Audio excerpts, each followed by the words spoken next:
This video is about the cultural commonwealth, which is which would be one third of a sovereign threefold commonwealth in Russia.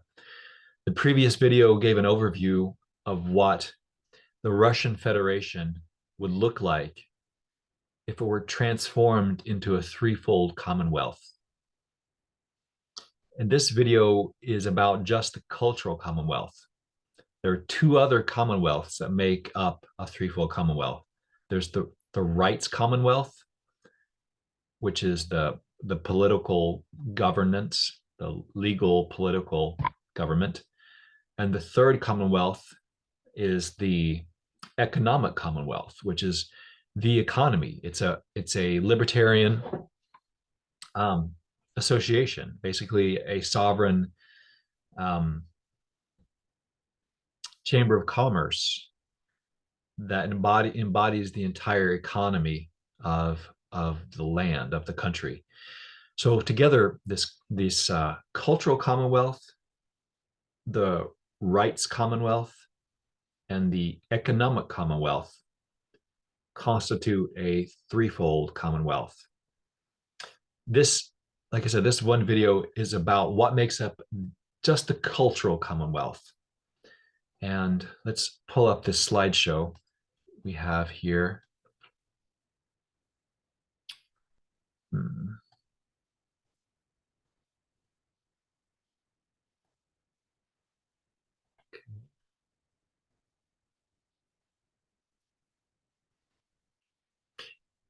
This is a this triangle, this dynamic triangle, is the logo of the Free Nations Forum, and we're borrowing that for this presentation because the Gottlieb Institute, we always use a triangle to represent the cultural sector of a country, and this is what makes up a cultural sector. When we say a cultural sector, this is a more coherent version of what presently is called like the nonprofit sector, the non-governmental sector. It's sometimes called the third sector. I think in Britain, the term third sector has been used. You could also call it the charitable sector. None of those terms exactly encompass what a sovereign cultural sector would look like, but those are the closest equivalent in present day countries, because most countries have a specific set of laws which delineate what's like a nonprofit, delineate the nonprofit sector, or the civil. It's also called the civil society sector. Um, but in a threefold commonwealth, this cultural sector, which is one of three sectors, um, it's it's composed of. I'm going to jump down here on the list. It's composed of like this civil society, nonprofit, charitable organizations. Those are already essentially the cultural sector, but it includes more than that, because so much, because everything that is presently a cultural asset which that's owned by the government is divested from the government, and it's not divested in a neo neoconservative sense of divesting it to become just a business. Business is great, but that's what's the economy is for. Not everything in life is a business, and there's more to life than business and government. There's also the realm of culture and meaning, and this needs to be embodied in a visible, palpable sector. And this is a cultural commonwealth with its own flag, its own leadership, which we call the Cultural Council. And in a previous video, we showed the flag for a cultural council in a threefold commonwealth in Russia. But to go down this list, this is simply what what makes up a cultural commonwealth. It includes the civic nation, which is the cultural identity of the nation state, which is now divested from the state. And we just gave several videos about this. In other words, the National Cultural Trust, also known as the National Cultural Organization, the nation with a capital N, that's divested from the state, and that organization now owns the cultural assets, which were those which were owned by the government. In other words, the national school system, elementary schools, high schools, the national university system, national park system, national library system, national monuments, national heritage sites, as long as they're presently owned by the national government or one of its local organs, then it's divested to become part of the National Cultural Trust, which is no longer a governmental entity. It's the nation as a capital with a capital N. But then, so that's going to be a very large cultural organization. It's probably it's going to be larger even than the big religions, which are also the various religious organizations are also part of the cultural sector. They're not businesses. They're not government agencies. They're not supposed to be. They're cultural entities. And the separation of religion and state in the United States, which Thomas Jefferson enacted, that's kind of like the seed of the separation of culture and state. Now, the the United States kind of stopped there. We enacted the separation of church and state, the separation of media and state, freedom of speech, um, and we do have a sort of nonprofit cultural sector, um, but it's still kind of a relatively small, um,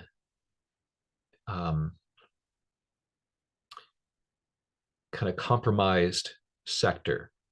In a threefold commonwealth, this is all brought out into this like sovereign cultural commonwealth. Um, but as I was saying, but it's not only the civic nation is divested. So in Russia's case, the civic nation is the Russian nation, the Rossian, the the the um, the Russian civic nation, but also all of the ethnic and the nationalities, the different traditional nationalities, the various aspirant separatist nationalities. Those are all embodied as cultural organizations, and they're free to operate in the cultural sector, to develop their own kindergartens, the immersion language schools that are not owned by the government. In fact, there's be no more government schools. Um, in a threefold commonwealth, government monies, tax monies only go to the cultural sector by being funneled through the individual citizen's will. So yes, all the money that's presently being funneled into state kindergartens, state elementary and high schools, all that money can and ought to still go to support that education. But instead of being funneled through this like Department of Education and then going to this local government school districts, this big bureaucracy that actually only funds national schools, and that's the same in the United States. Like the public school system, it's a government agency. It flies the U.S. flag. You're not, it's you're surrendering. We surrender our children to living in a government agency for 8 hours a day, and it's hard to shape children and with the values that we want, whether it be like peacefulness or beauty or our ancestral languages or indigenous languages. Like in order to, you know, in order to raise our children that way, that's why so many people are going the homeschooling route in North America, um, because they at some level don't want their children to be raised in a government agency. Um, so, but all of these, you know, ethnic groups, nationalities, they would all be free to, they would all achieve cultural independence, and they would be free to form their own school systems. I mean, as long as the people patronize them, you know, and but there would be a source of funding because, like I said, the cultural vouchers, cultural rights vouchers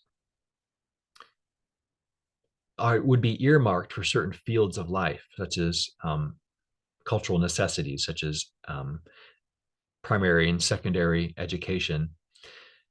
This this would be issued through a cultural rights voucher, which is earmarked for education, and it would be issued to every child aid citizen, on on behalf of their, I mean,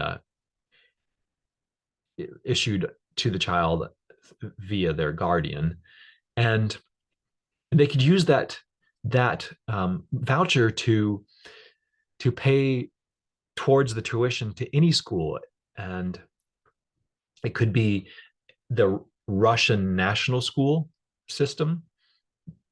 It could be a newly organized, a newly founded language immersion school, an ethnic um, school, and a native folk culture school, but also any other educational philosophy, which they could just use those monies. I don't know how much Russia spends per child per year for primary and secondary education.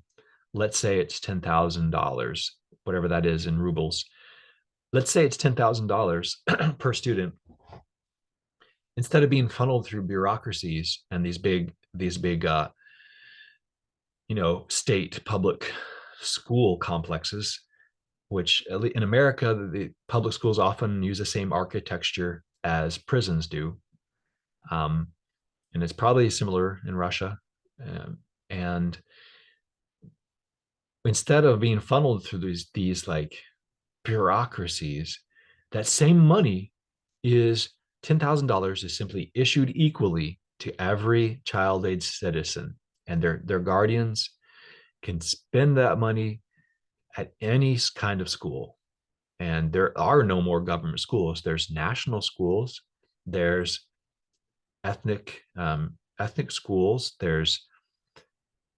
Um, there's religious schools. There's secular schools. There's like democracy schools, Waldorf, Montessori, Emilio Reggio. All these different educational philosophies be free to flourish in every locality, like not just in Moscow, which has, it's going to have various kind of private schools, but in every village, every town, in the whole country. um, Parents would be free to use their $10,000 or whatever the amount is, free to use it to spend at any school, and he even found their own school as long as it's a school.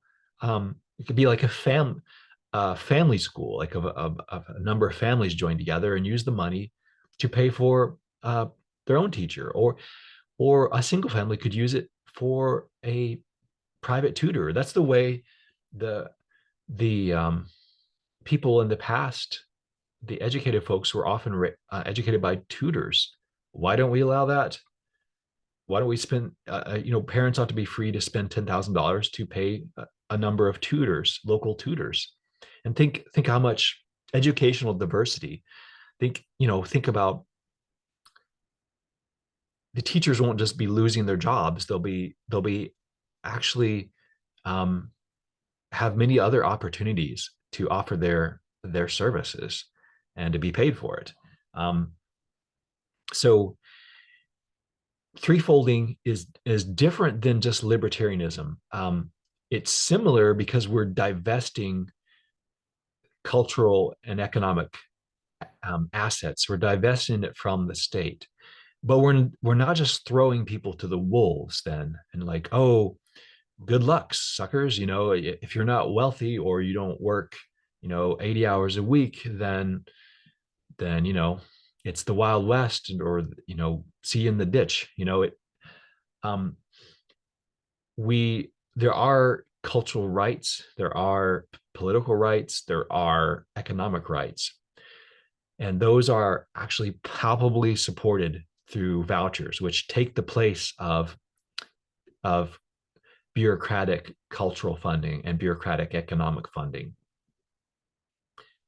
Um, so the government is drastically streamlined because it won't be owning or micromanaging any more schools or universities or economic enterprises.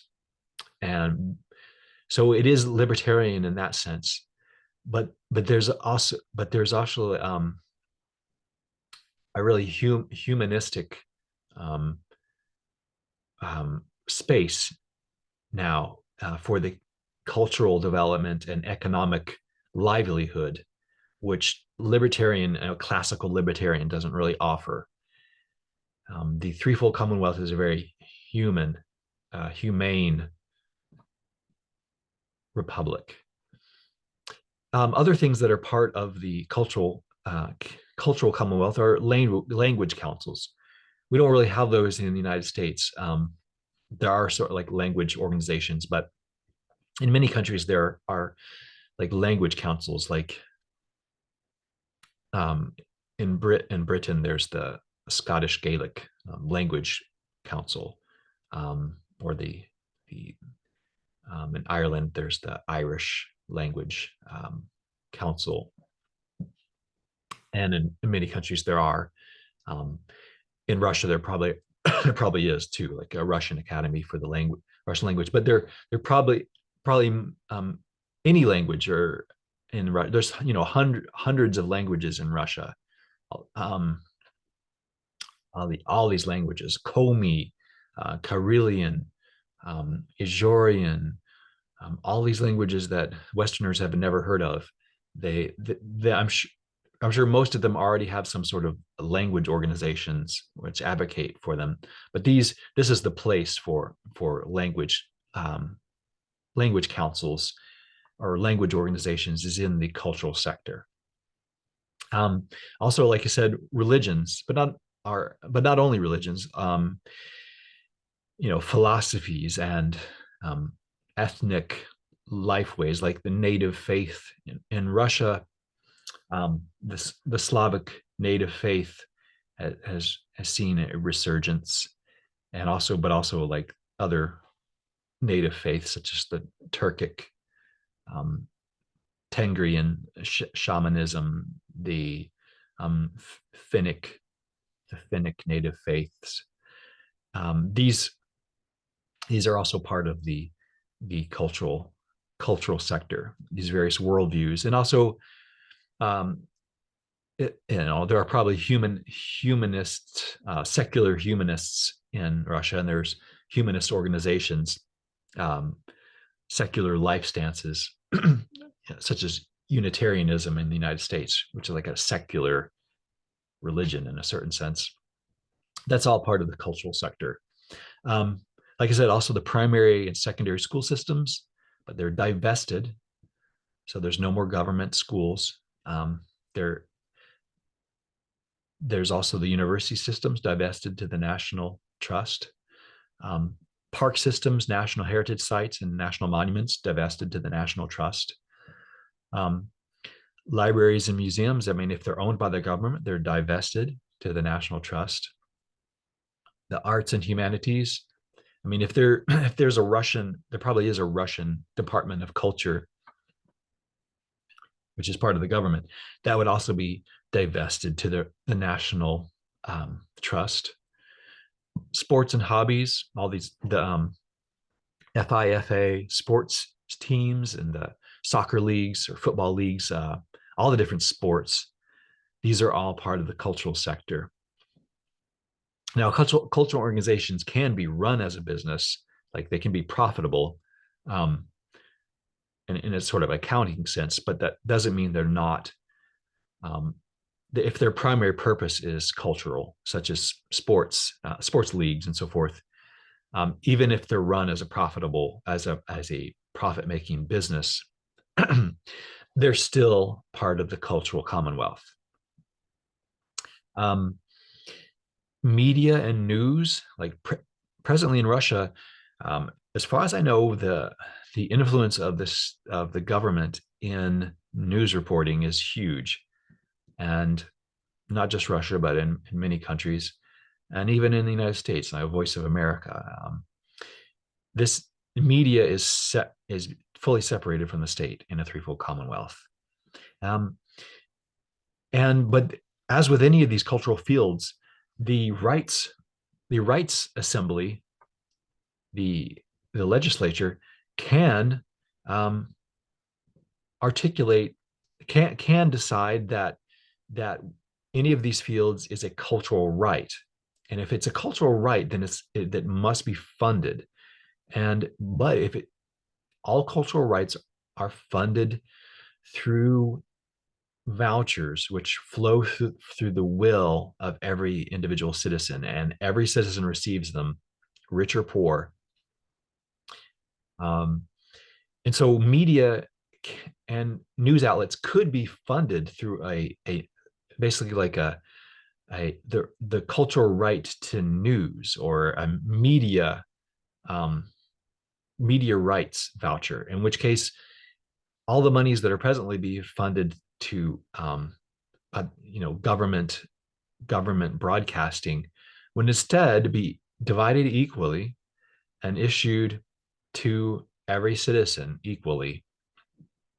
And whatever that came to, let's say, I don't know, $200 per citizen, just to throw a number out, that $200 would be basically a media subsidy that each citizen could choose to spend at any media site. It could be on the internet, newspaper, television, as long as it's within that field. And of course, the legislature would define what is just basically what is a media outlet. In the same way, the law does define, what's a school. I mean, um, what's a library, what's a museum. I mean, if everyone has a cultural right to, let's say, library membership, then they're issued a cultural, I mean, a library rights voucher as a cultural right, and every citizen receives the same amount that they can spend towards membership in any library, as long as it's a library. It doesn't have to be a city owned library. It doesn't have to be government owned. There could be the flourishing of new kinds of libraries, um, libraries that are operated by a particular ethnic organization that offers books in a particular language, minority language. Um, so if it's a cultural right, again, it is funded through a rights voucher that goes through the will of each citizen, and it's equally divided. But not everything on this list is necessarily a cultural right. Some things are wants. They're wants and not rights. They're luxuries or options, and all that means is that they're not supported through a cultural rights voucher. They're not supported by an earmarked voucher. Um, and also, just to say, for any of these cultural vouchers or economic vouchers, which we'll get into later, um, the individual citizen is free to spend more than that. It's not. It's not like some sort of Marxist squelching of freedom of choice. Like, let's say you're getting your $10,000 school vouchers, each child, and the guardian chooses to spend $10,000 to send to a very nice independent school that's actually the tuition is $20,000 per year. Well, that $10,000 pays for half of it at least. And the parents are free to work hard to spend even more than that. I mean, to yeah. But in all cases, these vouchers go equally to each citizen, um, regardless of the rich or poor, because that protects us from classism or from resentment. Um, there's this in America. There's this snide, div- false divide into the so-called makers and takers. Makers versus takers. Those people who build the economy through their hard work and entrepreneurship, and those who take through to accepting government aid. There's a lot of falsehoods. I mean, there's some grain of truth in that. There's a lot of falsehoods and a lot of snideness built into it. That the threefold Commonwealth just it overcomes that through just if it's a right, it's a cultural right. The vouchers are issued equally, rich or poor. If you're rich, it's just a kind of a nice rebate of your tax monies. Um, if you're poor or middle class, it's a game changer. It's going to really lift everyone's life up into a really high standard of living, even higher than what we're seeing in the Switzerland or the Scandinavian countries. Okay, moving on. Science is actually a cultural sector. It's been greatly captured by government, state universities, and also been captured by um, business, such as the genetic research, but also the military, which is part of the government. Um, these this would science would have it stand on its own legs here in the independent cultural sector. But medicine is also it's a field of science, and the healing arts, um, whether it be conventional healing arts or kind of complementary yoga or massage, it's all part of the cultural sector. And thus hospitals, even though hospitals in America are a big business, at their heart, they're a cultural entity. They're about science. They're about individual uh, individual um, physiology of the patient. It's not about food, clothing, and shelter. It's about um, um, healthy physical wellness as part of the cultural sphere. And then, like I said, nonprofit charitable organizations. And lastly, what may be surprising to some people is political parties are actually part of the cultural commonwealth. Even though they have the word political in them, in a threefold commonwealth, the real political sector, in other words, the rights commonwealth, is is the government itself. And political parties are not really part of the government. They're not supposed to be. Um, so Americans will criticize countries where there's a kind of one party state, such as China. And but the thing is, America has a fusion of party and state. Um, you know, the two parties have really shaped the government policy so that it's almost impossible for any other party to be listed on the ballots and this and that. Or um, excuse me. But political parties are really non-governmental organizations. They're groups of people who believe in furthering a particular kind of political science, particular political philosophy. They're philosophical political science organizations, which aim to take action and shape the actual government through their action. Now, cultural organizations are free to try to shape the values of human beings. That's an essential part of culture, shaping our values, and political parties attempt to do that.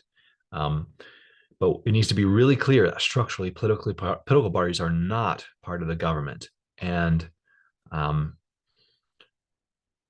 they are actually in a threefold commonwealth. They're incorporated as cultural organizations. Here is our proposal for what the administrative geography of the cultural commonwealth in Russia could look like. As we said earlier, the only the rights commonwealth, the government keeps the existing oblasts, oblasts and the rayons, the provinces and districts. So the cultural sector and the economic sector both need a different principle for their geographic organization. And here are the equivalent of oblasts for the cultural commonwealth. This uses the watersheds as the boundaries for the cultural councils at that level. And beneath them, so to speak, or above them, depending on how you look at it, the equivalent of districts of rayons would be the next level of watershed. These watershed boundaries are conventional, like they're recognized by the Russian geological or geographical organization. That we just took this map from an existing Russian watershed map, and they've already been grouped in a meaningful way, but they are based on the watersheds. And in a sort of poetic sense, cultures flow like water. And this may seem far out, but we simply need a visibly different principle for drawing the boundaries of the cultural provinces, so to speak. Now, you may be wondering, oh, well, what about like the free nations like Ingria and Karelia? Don't they have their own homelands and everything? Yes. Every cultural organization, if we back up one slide, you see all these cultural organizations, the various schools, language councils, libraries, museums. Presently, all of these organizations have their own, I don't know what you call it, like the different religions in Russia or anywhere have their own ecclesiastical provinces. And each one has their own, each denomination of religion has their own ecclesiastical provinces, and they overlap with each other, and they don't use the same boundaries. They simply overlap with each other. Same with probably the hospital systems and university systems. Each independent enterprise or has its own administrative geography, or whether you call it sales districts or whatever. And each of the free nations, which would be, you see these top two lines, actually the second line down, the free nations would be these aspirant nations. They have their own internal provinces that just overlap with each other. And so this next map is not of that. It's not a map of that. This is a map of these sort of overarching cultural councils where all of these cultural initiatives will be participants in or voluntary participants in this sector. Even if they don't have to participate in the proceedings of the cultural councils, that even if they don't participate in it, they're part of that sector. I mean, they're part of that so-called non-governmental sector. And again, at the municipal level, the cultural councils each municipality has its own cultural council. At the next level up, they're at a more granular watershed map, which is not depicted here. That would be equivalent of the districts in the political sector. This map we're showing right here is equivalent of the oblasts, but in the cultural sector. These would be cultural areas, cultural service areas is what we're calling them, CSAs. And these names and numbers are taken straight from the official Russian watershed geography.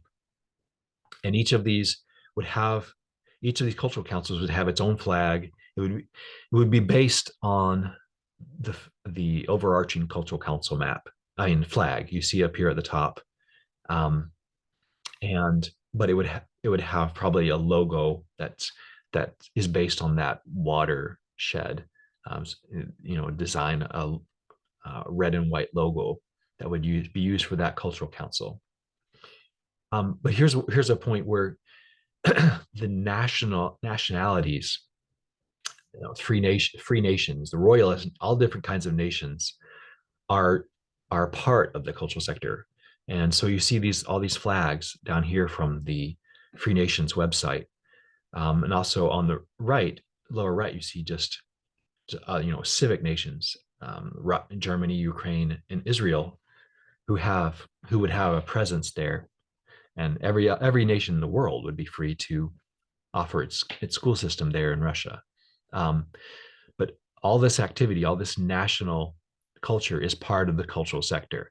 Um, they're not really subservient to this cultural council. Um, they're participants in it, but they have their own overlapping geography. They're culturally independent, um, if that makes sense. Okay. And here I just wanted to offer some pointers or tips for the Free Nations Forum. Um, you know, I know you guys are just starting out, I think, but you could, if you got this going, this threefold Commonwealth and the separation nation and state,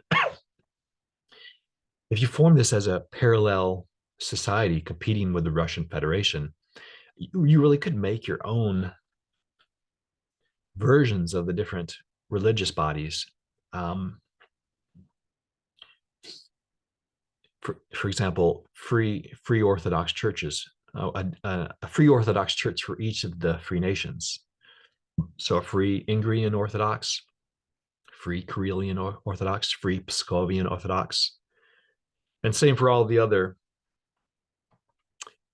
um, churches which are traditional in each free nation. For example, free Ingrian Lutheran Church. Same for the Jewish and Muslim identities. For example, in Tatarstan, within the free nations context, this the free Tatar nation could be could sponsor its own Tatar free Tatar Islamic body, and you could do the same thing actually with the secular humanists, sort of like a Tatar humanist, um, Ingrian humanists, Karelian humanists, and so forth, and also for the native faith, the Slavic renewal, the Turkic native faith, Finnic native faiths. There could be sort of allied versions that are explicitly allied with the Free Nations Forum and the Threefold Commonwealth. These next points down here are a different subject. We're suggesting that, or just clarifying that when we speak of national cultural organizations or national cultural trusts, there can be all different kinds of them. Like in a similar way, like there's all different kinds of denominations in America, in Europe and in America, North America. Um, you know, there's going to be the Russian civic nation is going to be the biggest one, although people won't have to participate in it anymore. Um, and then there's also the Free Nations Forum, Free Nations, which are the various nationalities. But in some cases, there could be they could constitute themselves as confederal nations. For example, maybe the Edel Ural identity. That would still be another kind of national cultural organization. Um, you you could there's also constituent cultures, which I talked about in an earlier video. Like each of the free nations is composed of different cultures, different cultural nationalities. There's within the free Ingrian nation, there's the Russian Ingrians, Finnish Ingrians, Azorean Ingrians, and so forth. And those all need to be recognized with their own flag, their own cultural council. And there's also this cultural sector is also a place for royalist NCOs. For example, the Romanov family organization. I think there's a couple different competing ones, but there's one that's kind of more widely recognized. But any of them would be free to form their own kind of national culture with their own royalist flag. I mean, there are probably the Romanov, of course, is the main one in Russia, but there are probably some other monarchic houses that have had some sort of presence in what's now Russia. I'm thinking, for example, in there were like these, I don't know if emirates or sultanates in Central Asia, in what's now Uzbekistan and so forth, like the Khanate of Khiva and things like that, which weren't really affiliated with the Russian monarchy fully.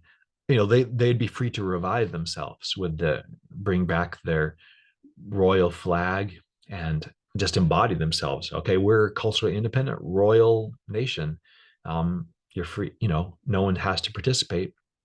But the cultural sector is the right place for monarchism and royalism. I mean, for people who are interested in it, it really has, royalty and monarchy has no place in a true right state.